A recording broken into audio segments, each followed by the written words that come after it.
durante a semana desta impregnação do judaísmo no cristianismo, eu trouxe pela manhã uma reflexão que continuar à noite sobre a velha aliança e a nova aliança. Um texto, um esboço baseado em Karl Kepler, que traz esse assunto. Pela manhã eu disse que uma das expressões, ou a expressão que mais me chamou a atenção esta semana, foi uma falácia dita pela jornalista de que aquela arca, a cópia, né, uma réplica da Arca da Aliança, para o cristianismo significava a presença de Deus. Não. É um conceito judaico, judaísmo. Disse para os irmãos que o Novo Testamento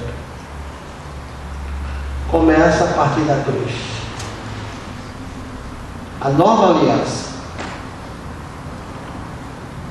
começa a partir da morte de Jesus, do sacrifício que ele fez por conta dos nossos pecados e o sacrifício que foi aceito por Deus. Aí começa o Novo Testamento. Ainda que os evangelhos tragam a respeito da história de Jesus, do nascimento de Jesus, ele poderia ser mais um profeta se não fosse a cruz. Ele é o Filho de Deus. Ele é Deus.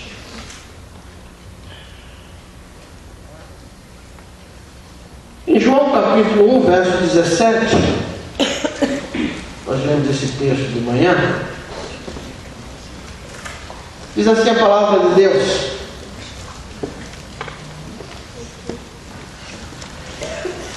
porque a lei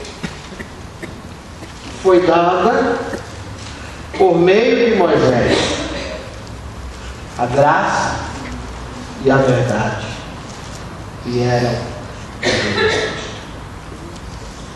Porque a lei foi dada por meio de Moisés, através de Moisés. Mas a graça e a verdade vieram por Jesus Cristo, em Jesus Cristo, encarnado em Jesus Cristo.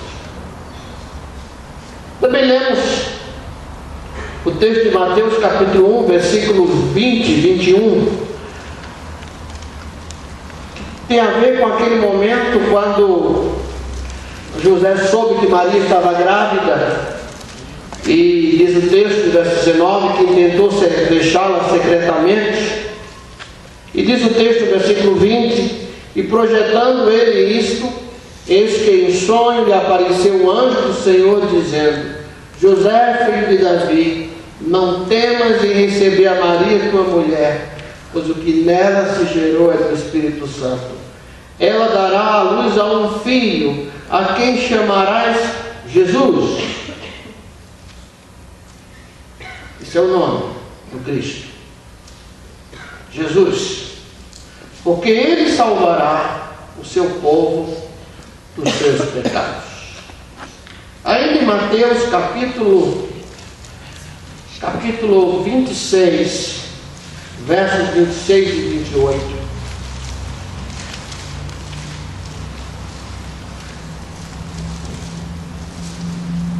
Por ocasião da última Páscoa,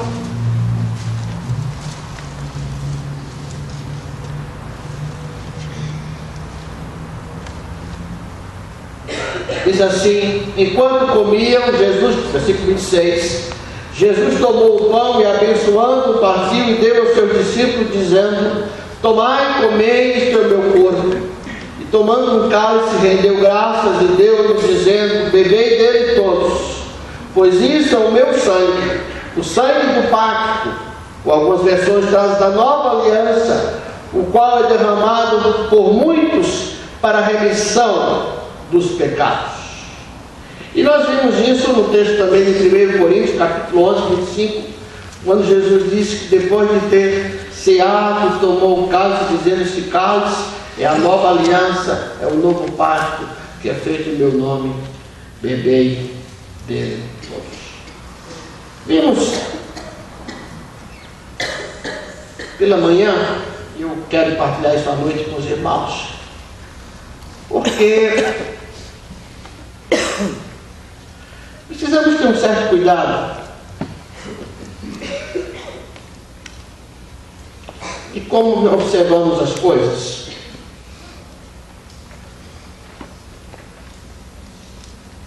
Não estou julgando a questão estética, arquitetônica, comportamental, sociológica do fato. Mas a questão aqui não é nova. A ideia do sincretismo, da mistura de fé ou de práticas de fé, isso é novo. Eu até disse pela manhã, eu falei dos chamados borboletas azuis dos anos 60 a 80, um pouco mais de 80, lá no interior da Paraíba, que esperavam a volta de Cristo para 13 de maio de 1980, um grupo que misturou romanismo, kardecismo e protestantismo. Aqui em São Paulo, a LBV misturou romanismo e kardecismo. E alguns grupos chamados neopentecostais vão mais além por conta desse sincretismo. Por isso precisa ter cuidado. Porque nós temos a tendência do princípio de Skinner, estímulo-resposta. Eu faço para receber. Eu estudo, não é para aprender muitas vezes, é para passar. Eu estudo porque eu quero nota. Quem tem a visão correta da educação estuda para poder ter conhecimento. Então, os chamados grupos, alguns grupos neopentecostais, eles misturam nesse sincretismo a fé evangélica, a fé romana, a fé kardecista, a fé judaica e a fé afro. E as pessoas têm tendência a isso. Isto precisa de atenção, irmãos. Nós vivemos a nova aliança. Nós vivemos da graça. Nós somos resultado da graça. As pessoas nascem aqui por conta da graça. Nós nascemos em função da graça. Nós vivemos a nova aliança. Já há algum tempo que eu tento combinar com o irmão Arnaldo, que eu gostaria de, um desses domingos, pregar mais especificamente sobre a graça, e acho que é no próximo domingo, porque gostaria de algumas músicas sobre isso. Mas é importante que você saiba que o que você vê e ouve precisa ser filtrado pela palavra de Deus. Esse cara que eu estava dizendo. Não é porque tem aparência, eu não estou aqui pregando, não quero pregar contra ninguém, contra igreja alguma, vou falar da palavra. Não é meu costume fazer isso, até porque eu respeito a crença das pessoas. E se para nós custou caro, eu venho de uma origem de uma família onde meus bisavós perderam todos os seus bens por conta do Evangelho. Onde minha bisavó ia ser queimada viva por conta do Evangelho. Onde a família dormiu 3 meses na maca por conta da perseguição religiosa. Isso é passado. Eu preciso crer. Eu preciso saber o que a Bíblia diz. E é interessante que em Hebreus capítulo 10, verso 1, a palavra diz que isso é sombra, isso é sombra. E você não pode se deixar engodar com isso, irmão. Porque nós temos essa tendência. Às vezes, na época que não existia o ECA, Estatuto da Criança e Adolescente, você deixava um chinelo, um rabinho de tatu, uma varinha assim, reservada para que seu filho olhasse, sabendo se comportasse mal, ele olhava para ali e sabia que ia ser castigado. Não é? A lei funcionava mais ou menos assim. O filho não era obediente porque era obediente, mas ele tentava ser obediente por causa do temor e do medo. E aquilo ali era para lembrar, se ele não se comportasse direito,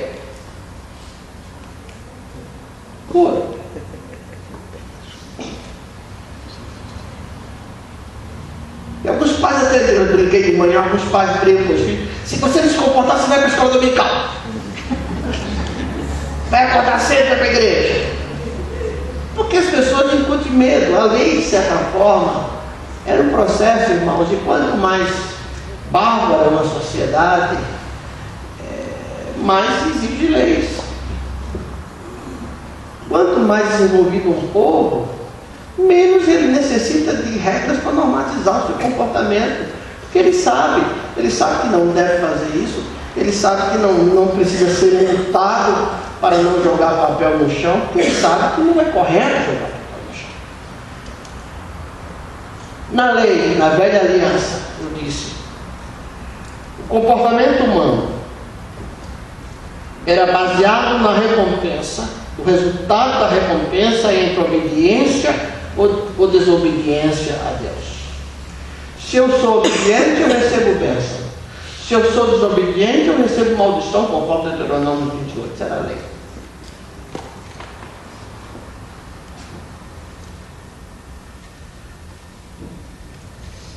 A motivação básica para a conduta humana é o temor a Deus, não o conceito de Deus Deus de temor e tremor, mas era o medo de Deus, era o medo de errar, era o medo do castigo, era o medo de que, se eu não obedecesse a Deus, eu seria retaliado, Deus ia me fulminar. Eu até brinquei, o sacerdote que entra lá com a corda, e muitas vezes, se muitas mulheres fossem para Deus pedir perdão pelos maridos, seriam fulminadas lá, tinha que puxar e tinha que arranjar outro, e assim faz todo assim por diante.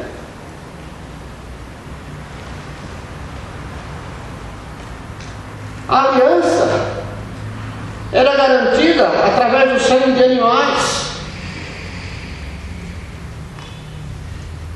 que é uma purificação provisória do pecado, todo ano tinha que fazer. E aí alimentava o mercado, mais ou menos parecido com o de hoje. Os pecados eram administrados através dos sacrifícios regulares e especiais de animais. A separação entre Deus e o homem era feita através dos arcos e cortinas do templo, onde os sacerdotes e levitas eram intermediários. O modelo para a vida era o modelo de escravo, de servo, mas não daquele que serve com prazer, é aquele que se esforça em agradar o seu Senhor. Ele faz não porque tem prazer em fazer, ele serve. Essa semana eu vi um depoimento do meu filho, alguns podem estranhar o que ele disse. Ele disse: até hoje nunca trabalhei um único dia da minha vida, porque todos os dias da minha vida eu trabalho com prazer. Entendeu o que isso? Eu sirvo não porque eu tenho medo ou vou servir para agradar a Deus, mas eu sirvo porque o amor de Cristo me constrange. A lei devia aqui sobre o espectro do medo. E por mais que você tentasse, às vezes nós causamos isso para os nossos filhos, para as esposas, vice-versa. Por mais que eles tentem nos agradar, eles não conseguem nos agradar. Por mais que elas se esforcem, não conseguem. Por mais que eles busquem, porque parece que tem um grau de satisfação. E a lei mais ou menos tem isso. O homem não podia chegar a Deus. Por isso, sacrifícios. Por isso que as pessoas têm a tendência. Isso é muito antigo, gente. Eu disse pela manhã que, de certa forma, o movimento protestante tirou símbolos e com isso tirou a arte dentro da igreja, mas a piedade parece que passou a ser algo muito doído, muito sofrido, muito monástico, onde a fé não traz alegria, mas a fé traz um aspecto carrancudo, porque eu jamais posso agradar a Deus. É como aqueles que não sabem se são salvos. Lembra uma vez eu dirigia colégio? Eu passei a ensinar educação cristã na época, essa matéria, na 7ª e 8ª série, porque eu tinha muita gente que vinha a partir das teorias de Ellen White que não sabe ser salvo.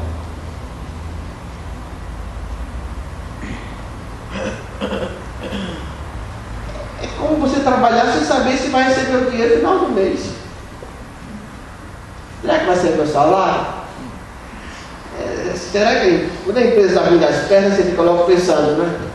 Será que eu vou receber? Será que eu sou salvo?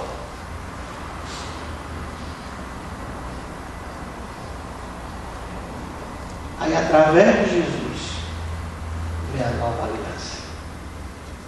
Por isso, irmão, aquelas coisas são sombras do passado, não servem para nós. Cristianismo não é isso. Eu faço porque o amor de Cristo não me constrange. Eu faço jejum para ouvir mais a voz de Deus. Mas eu não faço jejum para, através do sacrifício, tentar movimentar Deus para ele aceitar o meu pedido.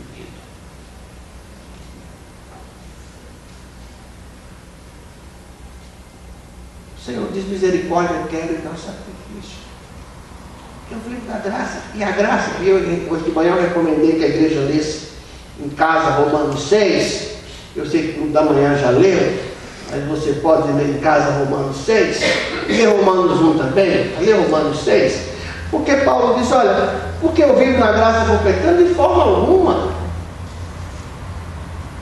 Se você ama seus filhos, sua esposa, seu namorado, sua namorada, você vai viver para entristecer? Forma nenhuma.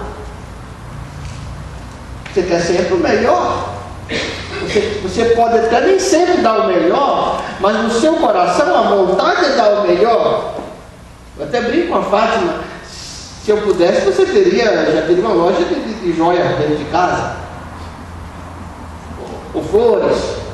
E quantas vezes você pode nem ter, mas você vê aqui no seu coração e diz: eu gostaria de poder ofertar para fulano. A graça, essa vontade de agradar a Deus por gratidão, não por medo. Tem a diferença? Eu sirvo a Deus por gratidão, não por medo. Eu pastoreio por gratidão, não por medo. Eu posso lavar os seus pés por gratidão, não por medo, porque eu vivo da graça, eu vivo da graça. E na graça, irmãos, o justo viverá da fé, sem aquilo que consegue fazer pelas obras. Entende isso? A sua vida em Deus não está a partir daquilo que você pode fazer, mas é por conta da graça.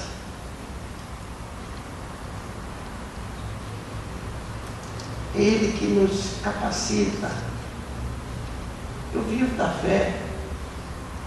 Às vezes essa expressão viver da fé, alguns usam para viver sem salário, ou sem trabalhar, ou com a sacola. Não, não é essa a questão. A minha vida é resultado da minha fé em Deus, que é graça de Deus. Entende isso? Entende isso? Porque Deus não leva em conta os meus méritos.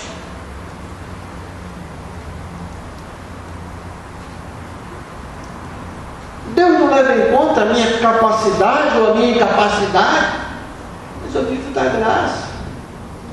De vez em quando os irmãos me escutam dizer: Senhor, eu careço da tua graça, eu continuo carecendo da graça, e vou precisar da graça de Deus sempre, enquanto viver nesse mundo. Enquanto viver nesse mundo, porque nós vivemos da fé. A motivação básica da nossa vida não é mais o medo, mas é o amor. O amor de Deus. Eu faço por amor. Eu não pratico beneficência ou cuidado com o próximo para diminuir as minhas reencarnações. Eu não evangelizo para ver se eu consigo meu lugar no céu. Eu faço por conta do amor a Deus. É aquele medo antigo: Deus me ama, eu te amo. É assim. Deus te ama. Alguns têm medo de confessar mais contrário. Viva da graça. Viva da graça. Não é? Viva da graça. Mas é o amor de Deus. É isso que está em Romanos 5, 8. 1 João. O amor lança fora o medo. Às vezes, confesso aos irmãos, me bate o medo do futuro. Às vezes me bate o medo com a conta da farmácia. Os anos vão passando. Hoje você é conhecido, amanhã você não é conhecido. Aí quando começo a ser meio que impregnado desse medo, eu lembro do amor de Deus. Esse amor de Deus não é só por mim, que eu sou pastor, não, é por você também, meu irmão. O amor lança fora o medo. Isso não quer dizer que eu vou viver de forma irresponsável. Porque o crente não vive de forma irresponsável. O crente é muito sério no que faz. O crente é sério nos estudos, crente é sério nos negócios, crente é sério nas suas contas, crente é sério nos seus relacionamentos, crente não fica. Crente não trai namorado, muito menos mulher. Crente não fica flertando, porque crente é sério. É sério, não é por conta do medo, é por causa do amor de Deus que está na vida dele. Porque o amor lança fora o medo. Eu vivo da graça. E assim como eu vi um Deus que cuidou dos meus bisavós, que hoje, com a teologia da prosperidade, você vai ser crente para ter. Eles perderam tudo. Eles saíram da condição de fazendeiros, na época de escravo, que se converteu, saiu da condição de fazendeiro para ser morador de bairro pobre em Recife, para preservar a vida. Então, humanamente, perderam. Os descendentes estudaram, chegaram a condição, mas eles perderam. Mas eu vi que Deus tomou conta dos meus avós.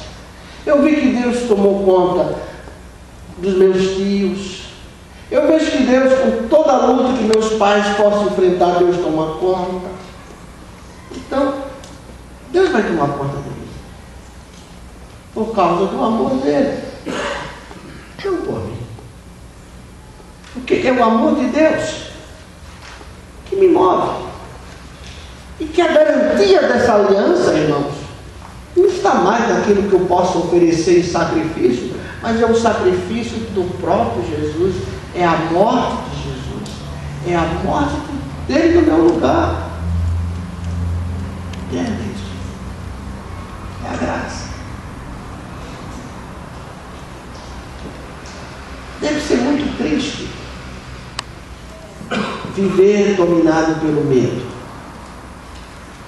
Deve ser muito triste uma religião praticar uma fé onde o medo é o suspecto que ronda você o tempo todo, porque se eu fizer isso eu vou perder a salvação, se eu fizer isso Deus vai me castigar, se eu fizer isso Deus vai me repreender, ele pode dizer, ele disciplina, é outra coisa, mas é por amor, não é por castigo. Quando você disciplina seu filho, você disciplina por amor, não é pelo prazer em castigá-lo.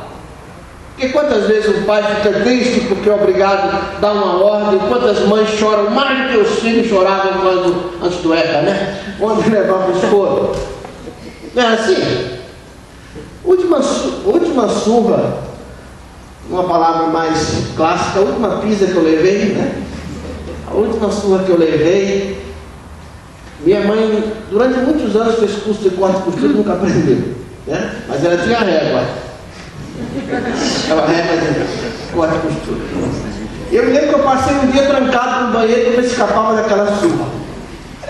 Uma hora eu saí tranquilo. Dona Dulce não havia esquecido. Apanhei. Ela chorou mais do que eu. É amor, não é isso? Quando você disciplinar os seus filhos, disciplina um pouco, mas disciplinado, né? Não é isso? Quando se você se comportar bem, você vai comer macarrão. É por amor, né, gente? É por amor. Porque vivemos isso. E a maneira... Por que, irmãos? Eu disse pela manhã, li um texto, e acho que é bom falar para os irmãos também. Abra sua Bíblia, João 3,36. Precisa entender esse texto. João 3,36.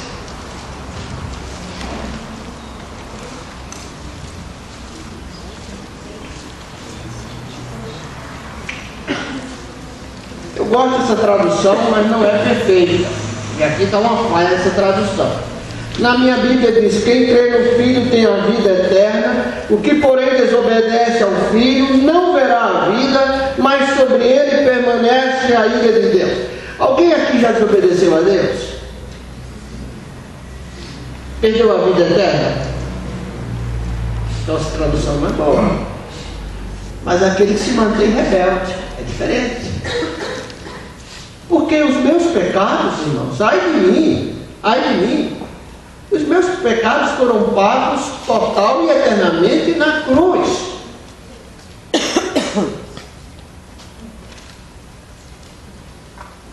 A minha salvação não é medida pelo fato de se eu peco hoje, eu peco amanhã, se eu peco menos, pecado maior, pecado menor.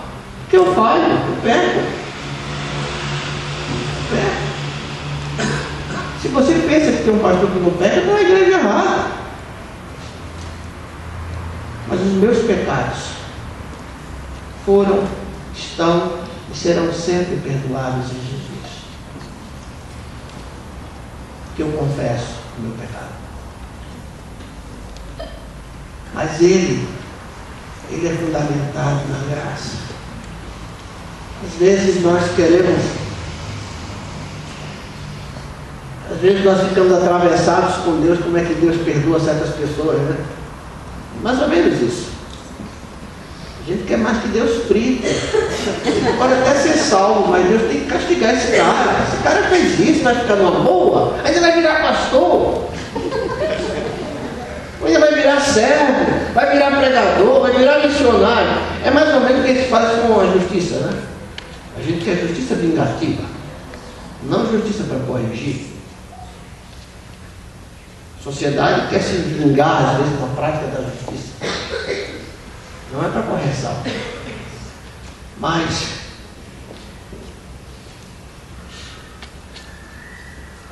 os meus pecados estão perdoados em Cristo. Eu busco viver a vida de tal forma que o pecado não seja constante na minha vida, seja um acidente. Mas nós estamos sujeitos, né, irmão? Agora quem faz cada um, pensa cada uma. Agora que dá vontade de pisar o pé no acelerador e levar o tempo pela frente.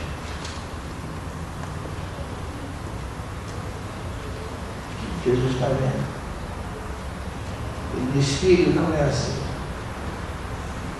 Agora, há um outro aspecto importantíssimo da diferença entre a aliança, a velha aliança e a nova aliança. Na velha aliança, eu era escravo.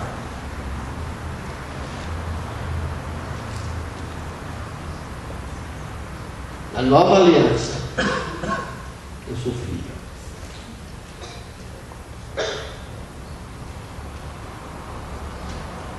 Na nova aliança, eu tenho liberdade de adentrar a presença de Deus. A caçula da irmã Denise, a Mel, quando ela vem aqui na igreja, aquele cachorrinho autoestima, né, aquele baixinho, ela chega e risca na minha porta para entrar. Ela tem liberdade de senta, conversa, faz um pouco de carinho. Nunca precisei aconselhar, porque senão vou procurar médico. Né? Mas agora eu sou filho. E todos nós nascemos espiritualmente. Já nascemos filhos. Não nos tornamos filhos porque temos 10 anos de igreja, 5 anos de igreja. Nascemos filhos de Deus. A nossa relação, a relação com Deus na nova aliança, é de filho, herdeiro. Eu sou da casa. Eu não preciso de sacerdote. A oração que eu faço para os irmãos aqui não é como sacerdote, é como irmão em Cristo orando uns pelos outros. Que o irmão não precisa da minha oração para chegar à presença de Deus. Não chega direto. Aquilo que eu oro, você ora.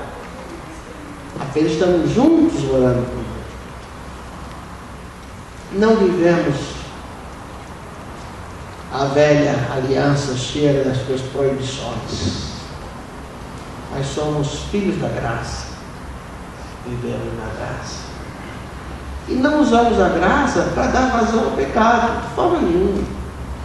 Não usamos a liberdade para pecar. Mas porque somos livres, nós podemos dizer não. Esse é o princípio. Por isso, meu irmão, isso que você vê por aí afora, e onde você vê por aí, tem muito mais a ver, às vezes, com manipulação da fé. Para provar a sua fé em Deus, você não precisa ser manipulado. É você e Deus. Se você quer ofertar, você e Deus. Mas eu não preciso provar a sua fé. Se você tem fé em Deus, dê o seu salário. Isso é velha aliança, não tem a ver com nova aliança. Você não precisa disso. Nosso pecado foi perdoado, Jesus ia perdoado eternamente. Está lá em Colossenses. Ele lançou publicamente na cruz. Perdoou. Perdoou. Nós é que temos mania de lembrar dos erros do passado, mais dos outros do que os nossos. Hoje eu dizia para minha aluna da escola dominical que às vezes esquecemos que fomos encontrados na curva do rio. E o que junta na curva do rio é lixo. Às vezes nos esquecemos como Jesus nos encontrou e queremos cobrar dos outros que nós não fomos. Mas um dia, mesmo na curva do rio, Deus nos encontrou. Está sempre aberto para nos encontrar. Eu teria muita dificuldade, irmãos, de pregar esse evangelho, se eu não cresça esse evangelho para todos vocês.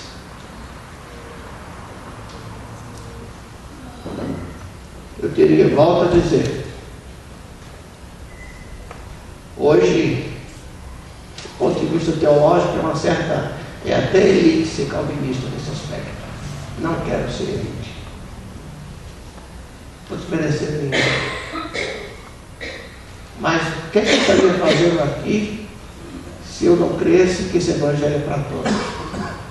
Ou se apenas alguns dos irmãos podem receber? Não havia sentido aquilo que eu falo. Graça, graça. Se você rejeita, é uma questão sua. Se você rejeita, é uma questão sua. Mas eu creio que Jesus morreu na cruz por todos nós. Eu creio que toda língua de toda nação, pobre, rico, bárbaro, cita, não importa. Jesus morreu por todos. E Ele gera a vida nova em todos. É por isso que o meu irmão, que está na região mais pobre desse Brasil, da África, sei lá onde for, ou da região mais miserável, moralmente falando, desse mundo, a graça vai lá e alcança. E ele passa a condição de filho, passa a ser irmão mais novo de Jesus, consequentemente meu irmão também. Você já é crente em Jesus? Você já está debaixo dessa graça? Experimenta essa graça, usufrua dessa graça.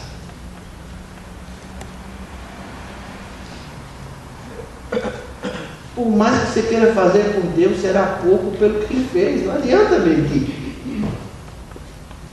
Não adianta. Por isso Ele deu de graça. É graça. Graça de Deus infinito amor. Graça que salva todo o que crê. É graça.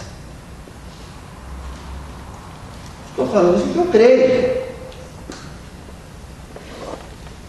E creio que todos podem alcançar essa graça, receber essa graça.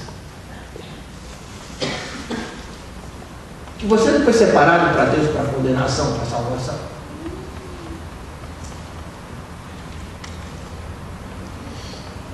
Queria convidá-lo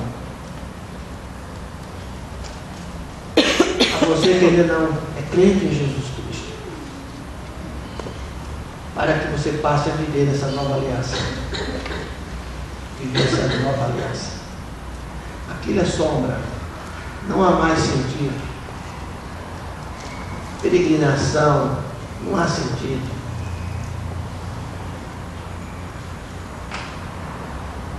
Sacrifício para receber recompensa, não há sentido a partir da cruz.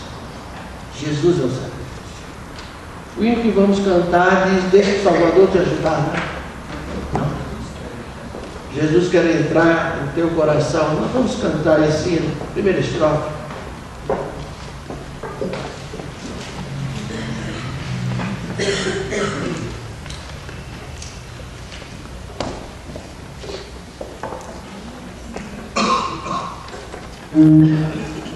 Ficamos em pé.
Ele não está nessa nova aliança.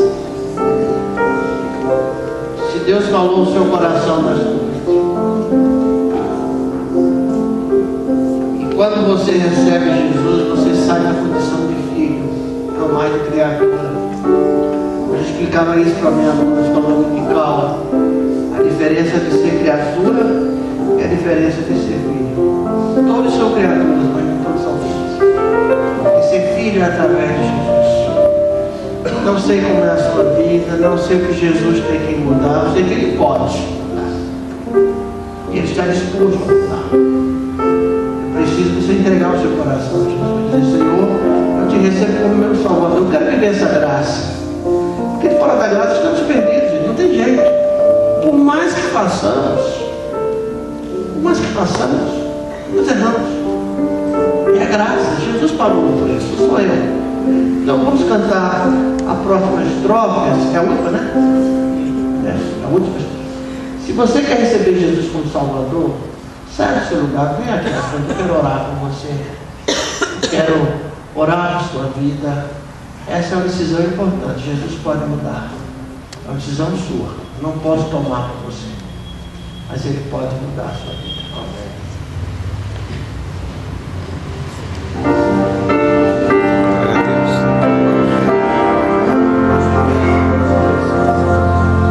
Se abrires a porta do teu coração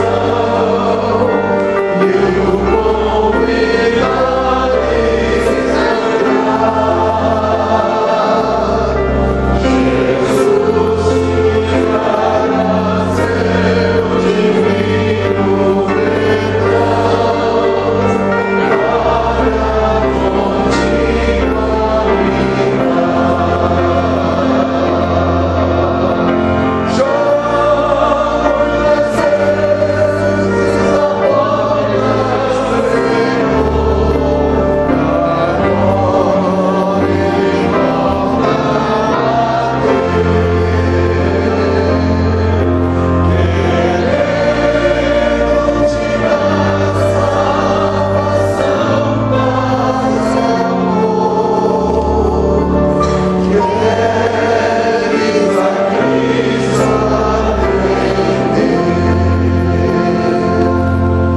Deus e Pai, em nome de Jesus, na sua presença, quero colocar a vida em seu auxílio Em nome de Jesus. em tuas mãos. Aleluia. Teu Espírito é muito mais poderoso que o álcool, Senhor. Em nome de Jesus. O teu Espírito pode tocar a mente dele. Glória. Eu oro para que tu possas resgatar essas nome de que Jesus. hoje aqui, mesmo nessa condição, está dizendo que precisa de Jesus. Precisa do amor de Deus em sua vida. É isso. E que deseja receber Jesus. Glória a Deus. Ajude-o, Pai. Ajude-o. E que a graça do nosso Senhor e Salvador Jesus Cristo, o amor de Deus e as consolações do Espírito Santo, seja com todos nós agora e para todos. Quero pedir aos jovens que em 5 minutos dão uma chegadinha lá no coral e as mulheres e